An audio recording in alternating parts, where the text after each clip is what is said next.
ఒక 40 దాటిన తర్వాత ఇలాంటి మనం డిస్క్ ప్రాబ్లమ్స్ అవును. కానీ మేజర్ ప్రాబ్లమ్స్ మనం చూస్తుండేవాళ్ళం. తర్వాత వాళ్ళకి పెయిన్ కిల్లర్స్‌తో తగ్గకపోతే సర్జరీకి వెళ్ళేవాళ్ళు.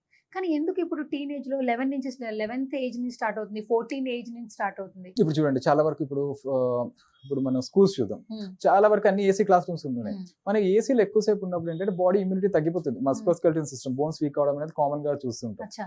సో అదొకటి. ఇంకోటి సన్‌లైట్ ఎక్స్‌పోజర్ ఉండదు. హ్మ్. సో ఇంకోటి ఏంటంటే నౌ-ఏ-డేస్ చాలా వరకు పిల్లలు స్ట్రెస్‌ఫుల్‌గా తయారవుతున్నారు. అంటే ఫిజికల్ యాక్టివిటీ లేకపోవడం ఒకటి. సో ఇవన్నీ కూడా మనకు కారణాలు కావచ్చు. ఇంకోటి ఏంటంటే న్యూట్రిషన్ డెఫిషియన్సీ చెప్పొచ్చు పిల్లలకు చాలా వరకు. ఇంకోటి ఏంటంటే ఇప్పుడు పిల్లల్లో వాటర్ ఇంటేక్ అనేది చాలా తక్కువగా ఉంటుంది. వీళ్ళు మొత్తం డే మొత్తంలో నేను లాస్ట్ టైమ్ ఒక 13 ఇయర్స్ బాబుకి హిస్టరీ తీసుకున్నప్పుడు డే మొత్తంలో ఒక 1 లీటర్ వాటర్ తాగుతారు. ఇప్పుడు నౌ-ఏ-డేస్ ఏంటంటే వాటర్ తక్కువ తీసుకునే వాళ్ళలో కూడా ఈ డిస్క్ డీహైడ్రేషన్ వచ్చే ఛాన్సెస్ చాలా వరకు ఉన్నాయి. ఇప్పుడు ప్రూవ్ అయింది సైంటిఫిక్‌గా. సో ఈ వాటర్ ఇంటేక్ తక్కువ ఉన్నా కూడా మనకి డిస్క్ డిస్క్ డీజనరేషన్స్ అయ్యే ఛాన్సెస్ ఉంటాయన్నమాట. సో ఇదొక కారణం కావచ్చు. అండ్ మనం ఫుడ్ తీసుకుంటున్నాం బట్ మంచి న్యూట్రియంట్స్ ఉన్న ఫుడ్ తీసుకోకపోవడం ఇదొకటి కావచ్చు.